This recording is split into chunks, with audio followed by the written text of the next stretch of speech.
আজ আমি আমার অনেক পছন্দের একটা সবজি রান্না করছি। তো এটা ছিল শাপলা। আর শাপলাটা রান্না করছিলাম ছোটো চিংড়ি দিয়ে।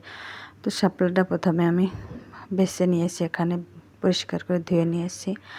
আর তার সাথে ছোটো চিংড়িগুলো পরিষ্কার করে ধুয়ে নিয়েছি। আর শিলপাটায় মশলাগুলো আমি বেটে নিয়েছি। শাপলা রান্না করার জন্য মোটা মোটা যে শাপলাগুলো আছে ওই শাপলাগুলোই কিন্তু তরকারি দিয়ে রান্না করার জন্য সবথেকে বেশি ভালো হয়। এখানে আমি মোটা শাপলাগুলোই নিয়েছিলাম। তো কড়াইয়ে তেল গরম করে আমি মশলাটা এখানে দিয়ে নিয়েছি, আর ভালো করে মশলাটাকে এখানে কষাই করে নিয়েছি। আর একটু পানি দিয়ে আমি ভালো করে মশলাটাকে আগে কষাই করে নেব।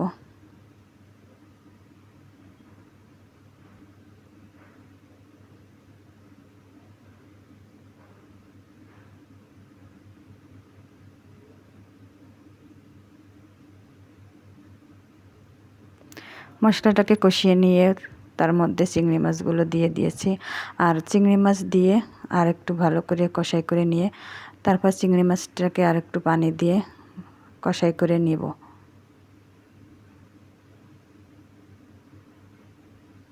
এখানে একটু পানি দিয়ে দিলাম, পানি দিয়ে চিংড়ি মাছটাকে একটু রান্না করে নেব।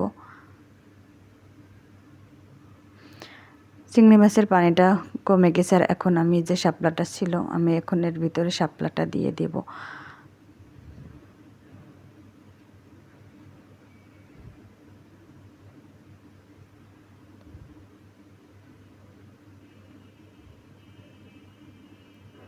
শাপলাগুলো দিয়ে আমি একটু অল্প করে একটু নেড়ে চেড়ে ঢাকনা দিয়ে দেবো। আর শাপলার ভিতর পানি থাকে, তো সেই শাপলার ভিতর যে পানিটা বের হবে এই পানিটা দিয়েই আমি রান্না করে নেব। শাপলাটাকে একটু নেড়ে চেড়ে দিয়ে আমি এখানে ঢাকনা দিয়ে ঢেকে দেব।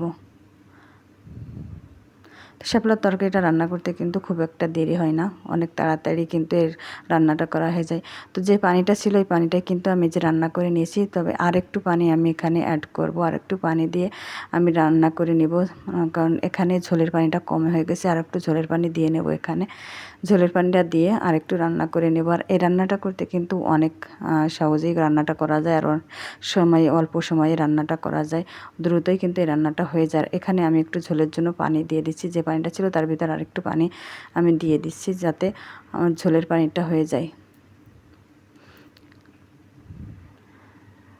তো এখানে আরেকটু ঢেকে দেব, ঢেকে দিয়ে আমি আরেকটু রান্না করে নেব। তো আমার রান্না কিন্তু প্রায় শেষ হয়ে আসছে, আমি এখন নামিয়ে নেব।